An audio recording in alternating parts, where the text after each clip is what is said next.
Good morning. Today we're going to be making a Coq Au Vin. So chicken and red wine. We're going to start with a little bit of olive oil. There we go, almost out of olive oil. Start with a little olive oil, and then I am going to saute up about a quarter cup of pancetta.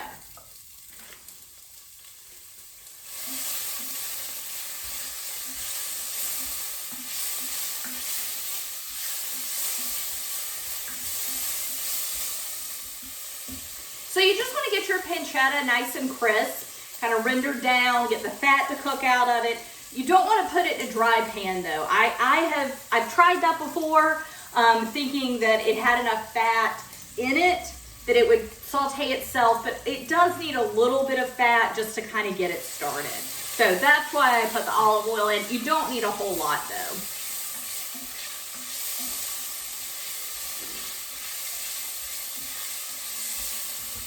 Okay, so let me get those to the center. All right, so while those are cooking, I have 4 bone-in, skin-on chicken thighs. Now, normally when I make this recipe, I use 6 to 8. I usually do 8, sometimes just 6 though, depends on how many come in the package. I'll usually do 6 to 8 chicken thighs. It's just 2 of us that are eating it, so just like the chicken with 40 cloves of garlic and the chicken cacciatore that I made, I'm only feeding 2 people. I'm just gonna use 4 thighs. That's gonna give us a meal and some leftovers, or a huge meal if we're hungry. However, as far as the sauce itself goes, so everything except for the chicken that's going in here, I'm gonna use the regular portions as if I were feeding 6 to 8. We do not mind a little bit of extra sauce. Ever. Never mind extra sauce. Okay, that is almost brown, so I just want to salt and pepper my chicken, and I blotted these with a paper towel just to make sure, just to get that skin just dry. It helps it brown. Even though these are mostly going to get submerged in liquid when we cook them, I still want to give them a good sear. Help get them brown from the beginning.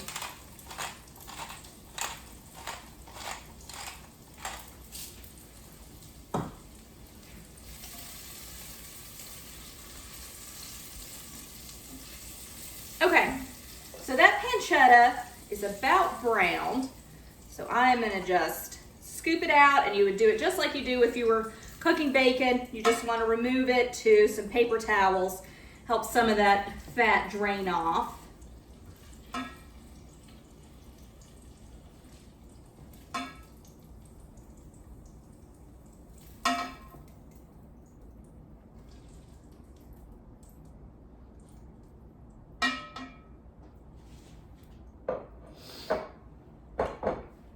All right, and I am gonna add a little extra olive oil.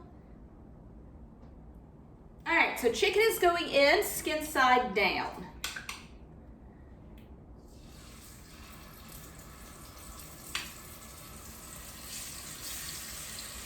And normally when I make this, I am using a bigger Dutch oven because I have more chicken.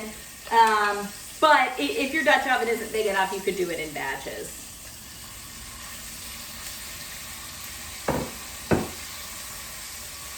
All right, so I'm just gonna salt and pepper the other side.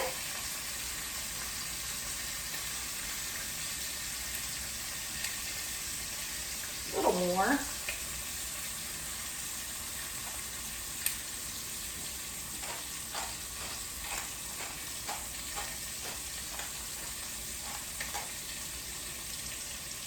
All right, so while that browns, I'm gonna start chopping up our vegetables.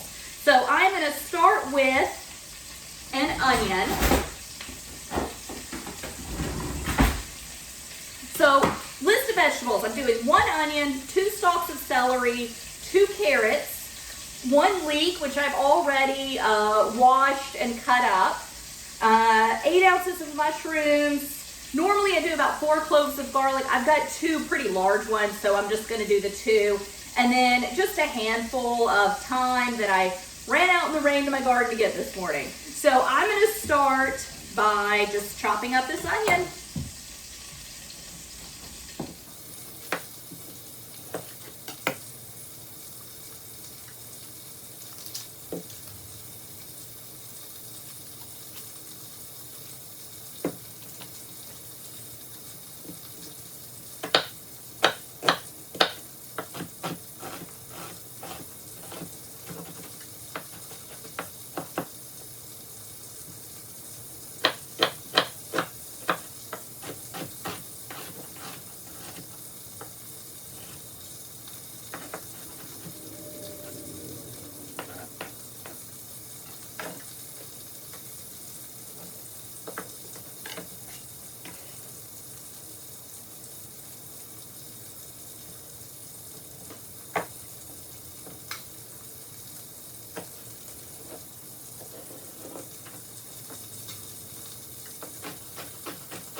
So it's time to flip my chicken.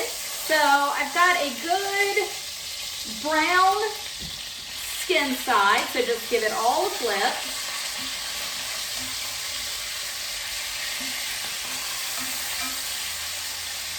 So I'm going to start working on my side dish, which is going to be mashed rutabagas. So rutabaga is actually a vegetable I really, really like.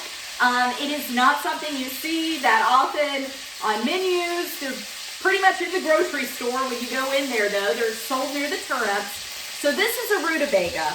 This is a bigger one. This is a smaller one. They're usually about roughly this size, sometimes a little bigger, sometimes a little smaller. They usually have like a purplish brown top and then kind of like a tan colored bottom. So root vegetable, this is the root end. There's a stalk that comes out of it like this, but generally when I see them in the grocery store, they have the stalk removed and they've been coated to help preserve them. They're coated in like a wax coating. I'm gonna cook them similar to, I'm gonna cook them exactly the same way, pretty much, that I would cook mashed potatoes. Few exceptions, I don't generally peel my mashed potatoes and dice them up. I put the whole potato in and I either use my ricer to get rid of the peel or I just mash them with the peel on. You do want to peel these mostly, honestly, you're primarily peeling them to get this wax coating off. When the ones I grow in my garden, I do not. Sometimes I peel them, sometimes I don't. And I am going to dice them up. They are very, very hard. They're kind of the consistency of like a sweet potato as opposed to a baking potato. Super hard, so you do want to dice these up, or I don't think you could ever cook it all the way through. Maybe you could, I don't know. I'm not going to try it. And it's full form. So I am just going to get to peeling these, and then we'll boil them in some water, and I'll show you how to mash them up later. But my chicken's really loud, so I'm going to check on it. Oh, it's good. It's good. And we're not cooking the chicken through, okay? As usual with this type of cooking, braising, we're not cooking the chicken through. We are just getting a good sear on it. So cut the top off, and you can see it's yellow inside. I think in some areas this is referred to as a yellow turnip, although it's not a turnip, it is a different vegetable. But it's really nice and sweet. It's much sweeter than, I don't know, like a potato or a turnip. You could do mashed turnips with this. You could do mashed potatoes with Coq Au Vin. A mashed potato is probably my favorite side dish ever. It goes fantastic with everything. But I did want to just do something a little different. But a mashed turnip is also good.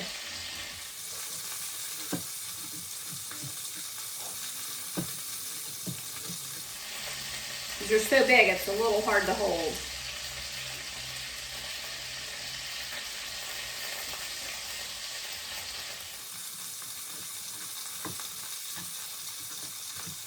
And they're pretty, 1 minute bit of rutabagas, they're pretty inexpensive. They're actually, turnips are inexpensive as well. I mean, in season, of course, being your cooler months. I actually started using rutabagas back in graduate school when I didn't have any money, and just saw them at the grocery store and saw how inexpensive they were. So that's how I discovered them. Didn't grow up eating them. But they're very good just diced and just roasted in the oven as a side dish.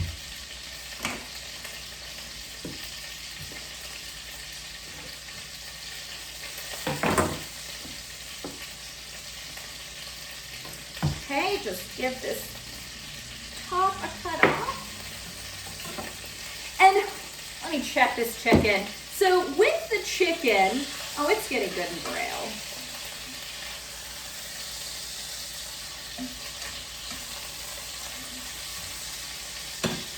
With the chicken, I'm using chicken thighs. I think that is the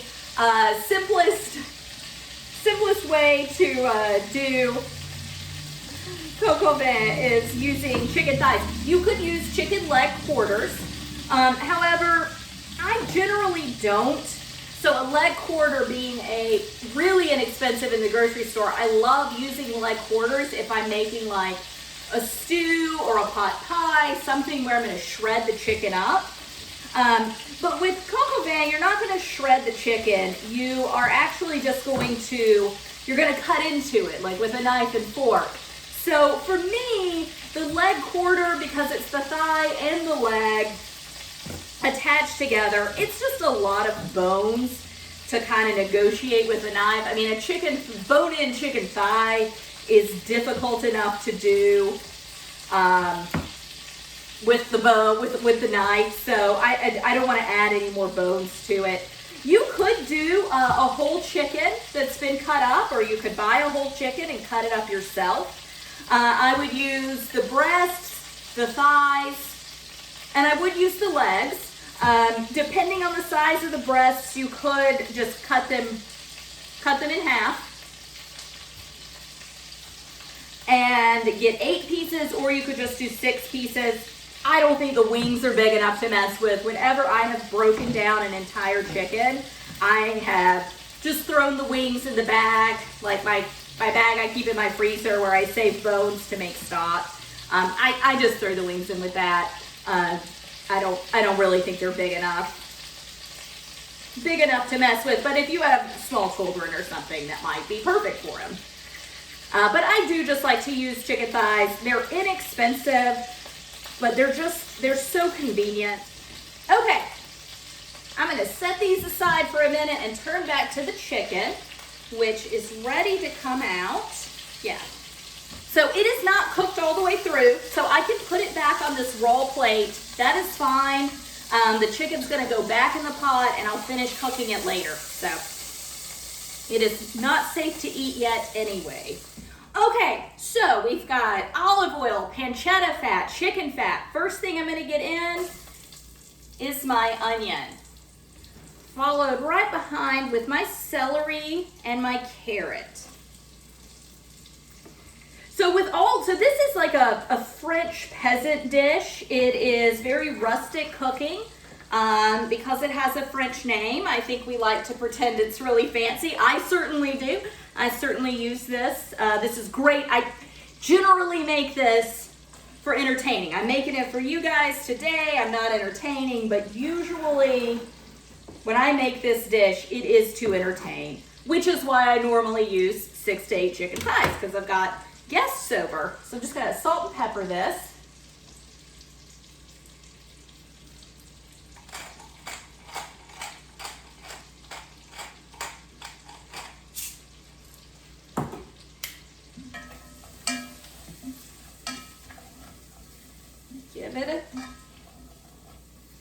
There we go. Give it a toss. You want to get everything tossed and all that yummy fat that we have rendered down.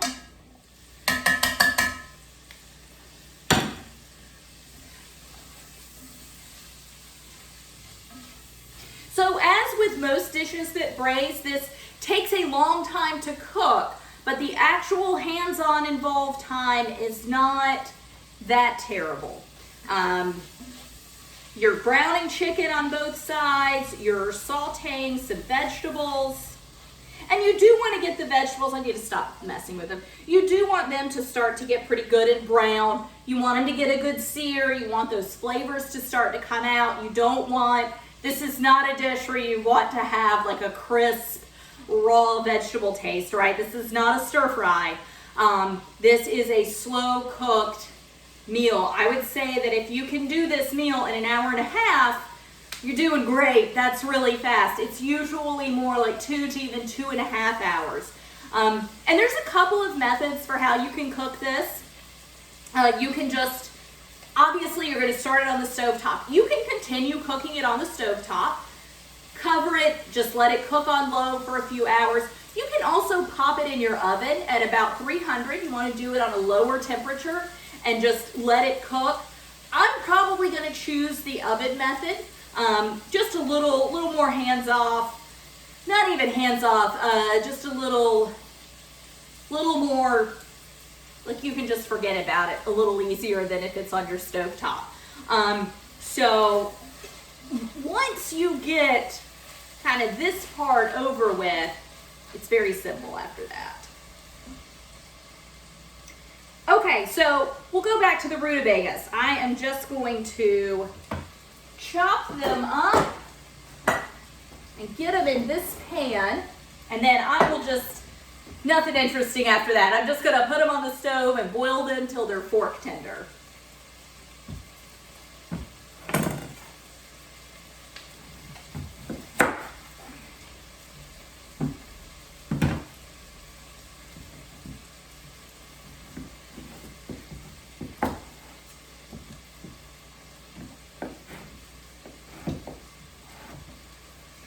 Only thing when you're dicing them, you just want to make sure that you're keeping your chunks roughly the same size, just so they boil evenly.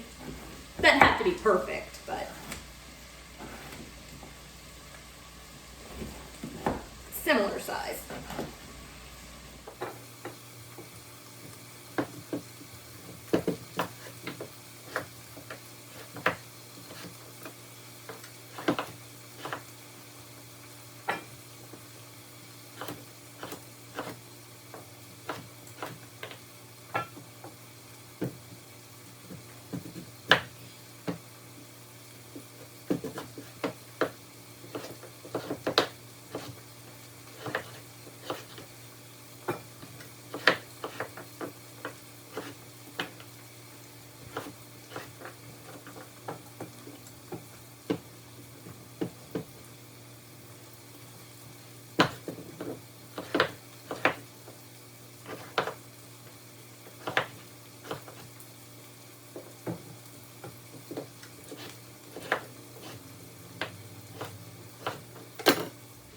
Okay, so don't know if it's too many rutabagas or too small of a pot.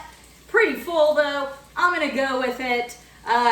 see what happens. The pot I want to use is in the dishwasher, and I don't feel like hand washing right now.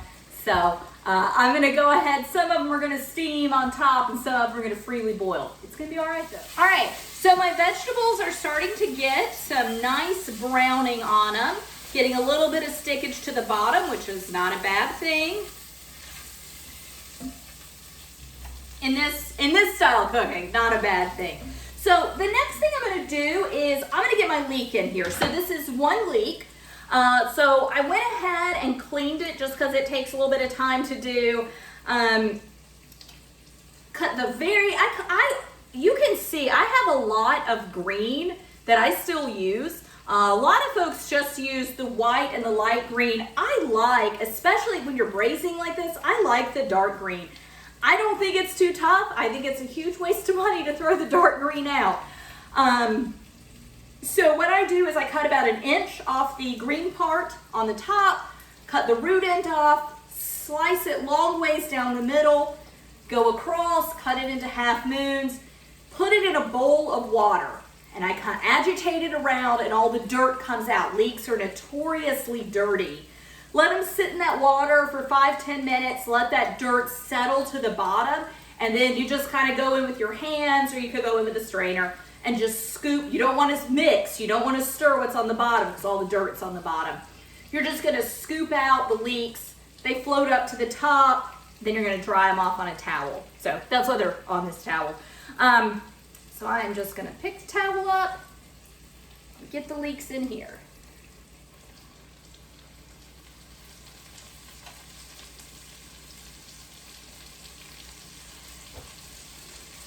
All right, give those a good, get them tossed in all the cooking fat you've got in there.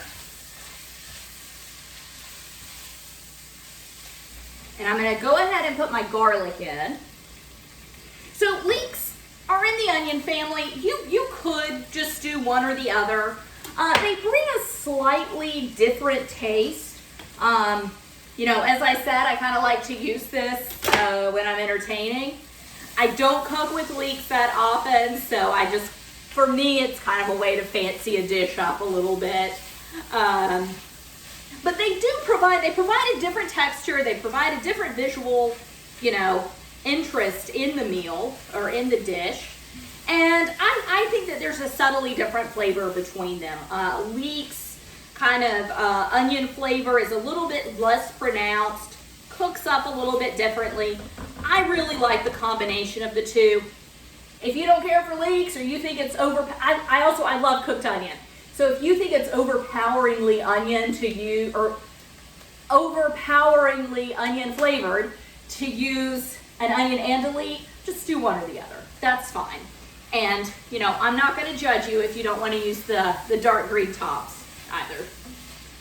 I mean, I will. I'll judge you a little, but I probably won't even know. So. All right, so I'm going to go ahead and get my mushrooms cut up. I've got cremini mushrooms. Most of these are going to get quartered. I actually, luckily, bought a pack that had like all these little tiny baby ones in it. Just pure accident that there were all these little tiny ones in there. So I'm going to pull those out. Those are ready to go. I don't need to do anything to those. But these medium-sized ones, I'm going to halve. And then the larger ones I'll quarter.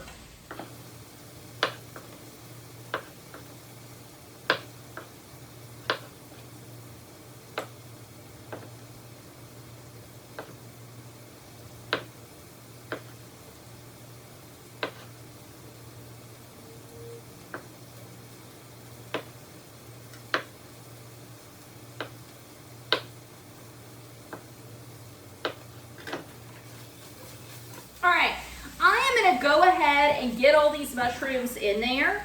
Mushrooms, I think I've said it before, but they are deceptively, their cook time is very deceptive.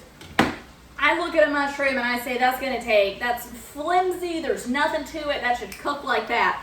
They're so full of water though that it actually takes them quite some time to cook down because they've got to release all that water before they can really start cooking. Or start browning, I should say. So I'm going to add a good bit of salt, help draw that water out of the mushrooms, but also out of any other vegetables as well. Do a little more pepper. And just remember, I'm only doing 4 chicken thighs, but the rest of the meal is enough to serve 6 to 8 people, depending on how hungry you are. With the mashed rutabaga, I'm sure 8. It's also a ton of rutabaga. My eyes were bigger than my pot when I was shopping. So we're gonna have plenty of leftovers. And I don't know if I've ever said this before, but a lot of times when I'm doing kind of a one-pot meal, like a soup, stew, curry, chili, anything like that, oftentimes I will cut the meat portion in half, just so that to make sure we're getting a bigger vegetable portion than we might, otherwise get. Okay, so this is going to take a little while to cook down. So I am going to just let it do its thing. Let those mushrooms start releasing their water. Try and draw all of the water that doesn't have much taste to it out, right? We're going to let that evaporate out. Let the flavors of the vegetables cook down, and then we're going to start adding some very flavorful liquids back into it. But I will see you in a little bit. All right, so you can see here that most things are getting a good brown on them. Okay, so my vegetables have cooked down. Most of them have all of them have browned somewhat. Most of them have a good bit of brown to them, some just a little bit. The mushrooms have given off their water, so it's a relatively, there's still a little bit of moisture in here, but for the most part, it is a dry mixture. So I'm going to add 2 tablespoons of Wondra. As I've said before, you can use all-purpose flour. I just like this in sauces because it is a very fine grain. It doesn't lump up. It breaks down really well, and I like the little shaker bottle. Very easy. But again, all-purpose flour is fine if that's what you have. You just want to give this all a good stir.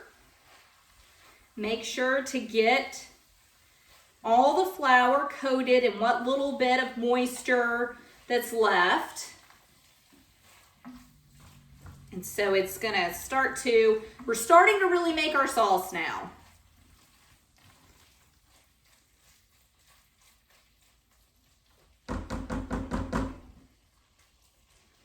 All right, so next thing we're going to add is kind of the star of the dish, which is the vin, the wine. Traditional, from what I understand, this dish is from the Burgundy region of France. So a Burgundy would be the most traditional red wine to use. I don't have the best wine selection. I also don't really know that much about wine. So for me, it's a fantastic wine selection that I have because I don't know that much about it. But I'm using a Pinot Noir. So I did a little bit of internet research as far as what's a good wine that goes well with Coq Au Vin.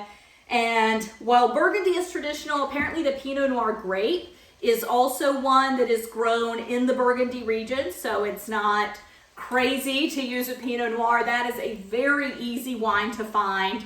I'm not using the cheapest wine, but I'm also not using the most expensive one either. A lot of times with those expensive wines, a lot of the subtle flavors can get lost in the cooking process. So you are cooking it down. You are evaporating out, just like with the vegetables. You're evaporating out a lot of those liquids and you're concentrating the flavor of it down. But it doesn't mean that every single flavor is going to withstand that cooking process. So just something that I had read when I was doing research to get the correct wine for this.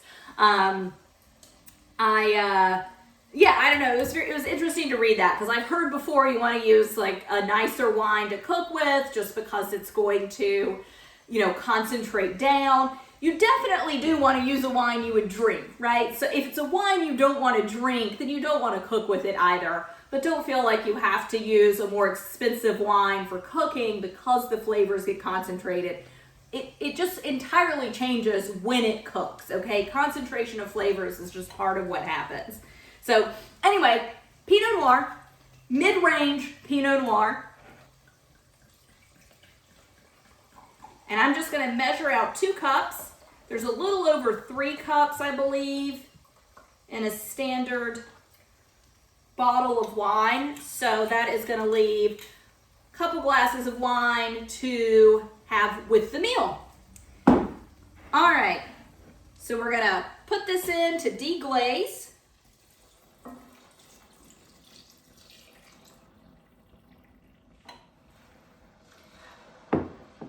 There we go. So scrape off anything that's stuck to the bottom. After you add that flour in, you're gonna start getting a good bit more stickage.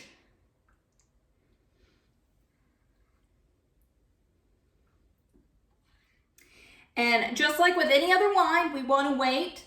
We want to get some of that alcohol to cook off, because then we're going to put the lid on it. So just go ahead and let it evaporate now. So when you stop smelling alcohol when you're standing over it is the key. And being that it's 2 cups of wine, it is going to take a little while for the alcohol to come off. And you want to bring it, what we're doing, we're cooking off the alcohol. We're also bringing the temperature up, right? That wine wasn't hot. It was room temperature wine.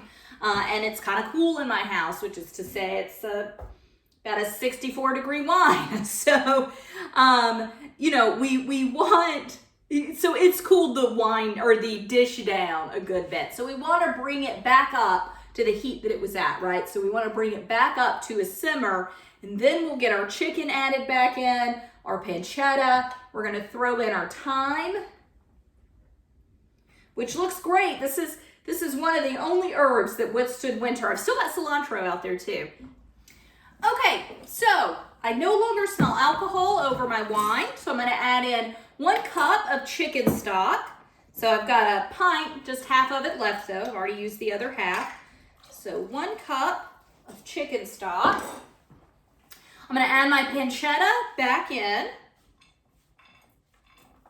If we had left this in the whole time, it would have just cooked down to nothing. So wanna pull it out just like your chicken. I'm gonna put my thyme in, just give it a stir, get everything in there.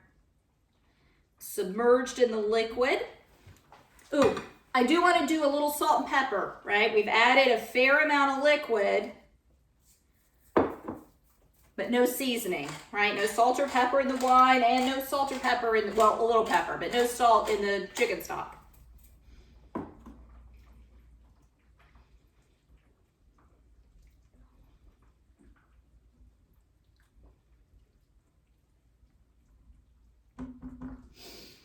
Okay, so you just want to nestle these down in there. I try to keep as much of the skin above the liquid as possible. It's not possible to keep all of it above the liquid, but it is nice and brown, so we want to keep as much as we can. And then pour all those juices in. All right, so there it is, which is basically a stew, right? This is a lot of liquid to go with this. I remember the first time I made this, I thought I had done something wrong, that I'd mismeasured. I'm gonna go ahead and just turn that off. Thought that I had mismeasured, that it was way too much liquid, but it is a stew. Normally when we eat stew, we don't have the bone in any longer. I also don't normally eat stew served over a starch. Okay, so for me, it's kind of this half and half between what I consider to be a soup or a stew, and then what I consider to be kind of like a pot roast, something that's just really nice and saucy. A little more liquid than I am used to in this kind of cooking, but it is, I mean, it's the correct amount. It is supposed to be a fair amount of liquid. But all of this is I'm gonna slow cook it in the oven, like I said, on 300. I'm gonna check on it every 30 minutes to make sure it's all right. It needs to be in there for at least an hour minimum. I am probably gonna cook it hour and a half to maybe even 2. There's no, you don't wanna undercook it, but there's a lot of kind of leeway as far as what overcooking it would be, which is one reason that this is a really good dish to entertain with. I'm not entertaining now, but as I said, I often cook this when I am entertaining. It sounds fancy. It's not fancy, but it kind of sounds fancy. It sounds impressive, right? And that's what you want to do when guests come over. You want to impress them a little bit. But you also have this, it's a very forgiving recipe in terms of a slow cook. And that's one reason I like braising a lot, because most braising recipes, in terms of how long they cook, as long as you get them to this point, you can take them here and they're still fine. Forgiving cook time. You could make this up to this point. Like if you were entertaining up to this point, you could make this, put it in the refrigerator, and then finish it off tomorrow. Say you're entertaining tomorrow night. You could cook it up to this point, refrigerate it, goes in the oven before your guests are coming over tomorrow, and that's maybe when you start your side dish, right? Your mashed rutabaga or turnip or mashed potato, whatever it is that you're serving this with. Even something like rice would be great too. So really, really good dish to entertain with. Definitely looking forward to eating it later tonight. And I will show you what it looks like then. I will also show you what the rutabagas look like too. All right, thanks. All right, so we're back. I went ahead, drained my potatoes, my rutabaga, used my potato masher and mashed them up. I've now added 4 tablespoons of butter and probably about a 1/3 cup of milk to the mixture, just giving it a stir.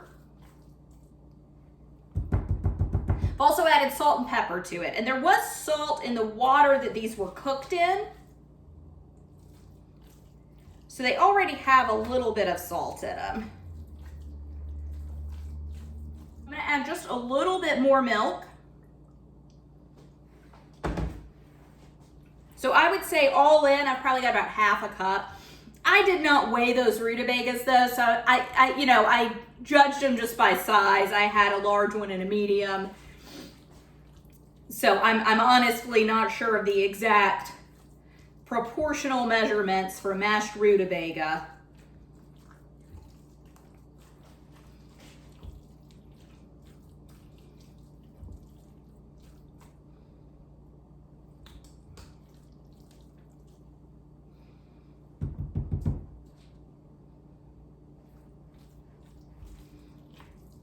All right.